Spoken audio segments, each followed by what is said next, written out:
Selamat datang di Republik Impian. Begitu mereka menyebutnya. Republik Impian. Tapi impian siapa sebenarnya? Buat para elit, ini surga. Mereka yang pegang kendali. Korupsi? Itu bukan kesalahan sistem. Tapi emang udah jadi bagiannya. Udah kayak udara yang mereka hirup. Rakyat biasa, mereka cuma berusaha bertahan hidup. Hari demi hari. Ini sistem yang dibangun di atas bisikan, saling kode, dan rahasia. Rahasia gelap, rahasia yang dalam. Republik ini berlapis-lapis, kayak bawang busuk. Nah, kenalan yuk sama Ardi Wijaya. Dia masih muda, penuh cita-cita. Mungkin sedikit naif. Tapi nggak apa-apa. Dia wartawan, bukan yang cuma ngomong di TV, tapi wartawan yang suka gali informasi, yang mau turun tangan langsung. Dia beneran percaya kalau kebenaran itu penting. Gila kan? Meskipun kayaknya nggak ada yang peduli. Dia lihat retakan di balik kemewahan Republik Impian. Bagian-bagian yang mereka nggak mau kamu lihat. Ardi mulai dari hal kecil. Dia selidiki urusan energi di daerahnya. Ada sesuatu yang rasanya janggal. Angka-angkanya nggak masuk akal. Kontraknya ditulis kayak teka-teki. Sengaja biar bikin bingung. Dia tarik satu benang. Benang kecil hampir nggak kelihatan. Tapi benang ini nyambung ke sesuatu yang besar banget. Sesuatu yang mengerikan. Sembunyi di bawah permukaan. Dia ngerasain tarikan itu lagi. Yang bilang, terus maju. Ini bukan cuma berita. Ini gejalanya. Dor, dia nemuin. Harta karunnya, jackpot korupsi. Kita ngomongin sektor energi nasional, kelas kakap, uang rakyat disedot habis kayak minum es, proyek fiktif, proyek yang cuma ada di atas kertas, miliaran rupiah hilang. Ini bukan cuma nggak becus kerja, oh bukan, ini udah direncanain. Ini pencurian yang sengaja diatur. Dari rakyat, oleh penguasa, untuk penguasa. Republik Impian ini jadi mimpi buruk buat banyak orang. Nah, kalian tahu kan gimana kelanjutannya? Para penguasa, mereka nggak suka kalau boroknya kelihatan. Apalagi borok miliaran dolar mereka yang kotor. Jadi, ancaman mulai datang. Awalnya halus, telepon tanpa nama, peringatan terselubung pakai bahasa sopan. Berhenti menggali Ardi, pikirin masa depanmu. Atau pesannya jelas banget, rasa takut itu senjata andalan mereka. Membungkam itu tujuan utama mereka. Mereka mau dia, pergi begitu saja. Terus, datang badai media. Tapi tunggu, bukan buat yang korup. Bukan. Tapi buat Ardi, tentu saja. Kampanye buat jelek-jelekin nama. Berita bohong. Bohong. Nama baiknya diinjak-injak. Mereka pelintir omongannya. Mereka pertanyakan niatnya. Mereka gambarin dia sebagai penjahat. Apa aja dilakuin buat ngejatuhin kebenaran yang dia ungkap. Para oligarki itu yang ngatur ceritanya. Atau begitulah pikir mereka. Mereka kuasai corong-corong suara. Mereka siarkan kebohongan mereka. Tapi Ardi, dia nggak mundur, dia nggak bisa. Dia udah lihat terlalu banyak, dia tahu terlalu banyak, ancaman jelek-jelekin nama. Itu malah bikin semangatnya makin berkobar, kayak nambah kayu bakar. Dia gali lebih dalam lagi, nyambungin titik-titik. Kayak detektif di film yang suram banget. Sektor energi itu cuma satu tentakel, cuma satu tangan. Gurita oligarki itu punya banyak tangan. Semuanya mencekik kehidupan bangsa, kayak cekikan yang melumpuhkan seluruh badan.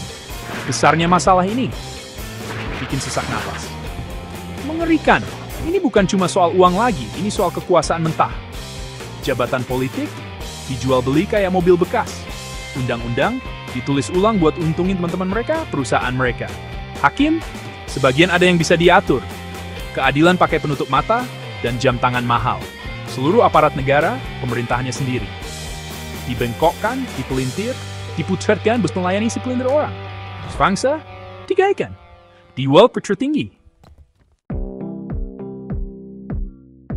Tapi tunggu dulu. Ardi nggak sendirian dalam perjuangan ini. Beberapa orang pemberani muncul. Mereka keluar dari bayang-bayang. Pengacara yang baik-baik. Yang masih ingat sumpah jabatan mereka. Mereka lihat bukti-bukti Ardi. Mereka tahu risikonya mengerikan. Tapi mereka percaya sama keadilan. Mereka percaya impian bisa lebih baik. Mereka mulai susun kasus. Bata demi bata. Dengan teliti. Diam-diam.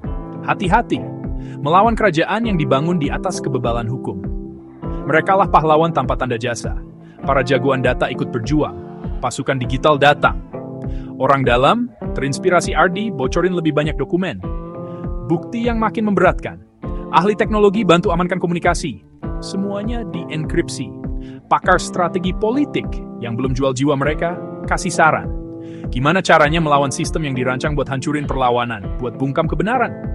Dengan strategi, dengan fakta yang nggak bisa dibantah, dengan kebenaran, dan dengan kekuatan massa. kekuatan bersama. Ini pasukan seadanya melawan raksasa. Lalu para oligarki mainkan kartu truf mereka, jurus andalan mereka. Kekerasan. Kekerasan mentah, brutal, mobil Ardi. Dipaksa keluar jalur sampai kecelakaan parah. Serangan brutal. Dia ditinggal begitu saja, dikira sudah mati. Hancur. Mereka mau membungkamnya. Selamanya kali ini. Pesan yang bikin merinding buat siapapun yang berani mimpiin pertanggungjawaban. Begini akibatnya, bisik mereka lewat tindakan. Ini harga karena berani melawan kami. Tapi mereka salah perhitungan. Salah besar. Fatal. Serangan ke Ardi? Itu bukan akhir. Oh bukan. Itu jadi percikan api. Percikan besar yang gak terkendali. Rakyat melihatnya. Kebiadabannya. Keputusasaan para koruptor yang begitu nyata. Ketakutan mereka sekarang kelihatan jelas. Terbongkar. Dan rasa takut ya bisa menular. Tapi tahu nggak apa lagi yang menular? Keberanian. Jadi Zewa will perform bahas.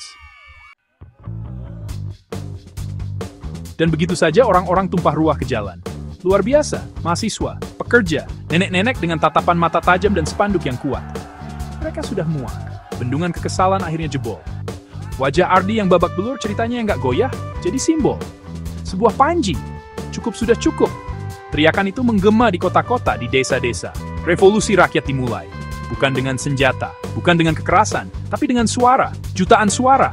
Bersatu, menuntut perubahan, menuntut republik impian yang dijanjikan pada mereka. Tekanan itu berhasil, benar-benar berhasil. Keajaiban terjadi, beberapa perubahan terjadi. Beberapa pejabat korup disingkirkan, ditendang keluar. Undang-undang baru dirancang.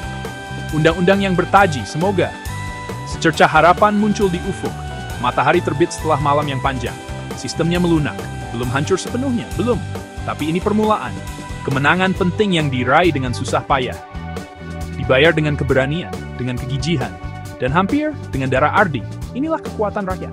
Jangan pernah rakyat. Tapi ini dia masalahnya. Bagian kecil yang tersembunyi. Bagian yang gak diceritain di film-film. Perjuangan belum selesai. Masih jauh dari selesai. Jauh banget para orang itu. Sabar. Para oligarki itu sabar, mereka punya banyak akal, kantong mereka tebal, mereka coba menyusup kembali, mungkin dengan wajah baru. Tapi permainannya sama saja, kotor.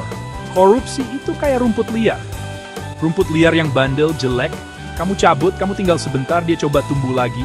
Kewaspadaan itu kuncinya. Waspada terus, jangan lengah. Kita nggak boleh tidur soal ini. Jadi pesannya, harapan ya, selalu ada harapan. Tapi harapan yang hati-hati, harapan yang didasari pengetahuan. Harapan yang bisa jadi tindakan. Demokrasi itu bukan tontonan.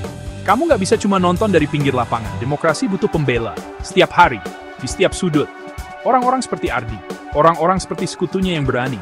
Orang-orang seperti kamu. Perjuangan melawan hubungan korupsi oligarki ini. Ini lari maraton. Bukan lari cepat. Jadi tetap sadar, tetap aktif, tetap cari tahu. Lindungi masa depanmu. Kalau bukan kamu, siapa lagi?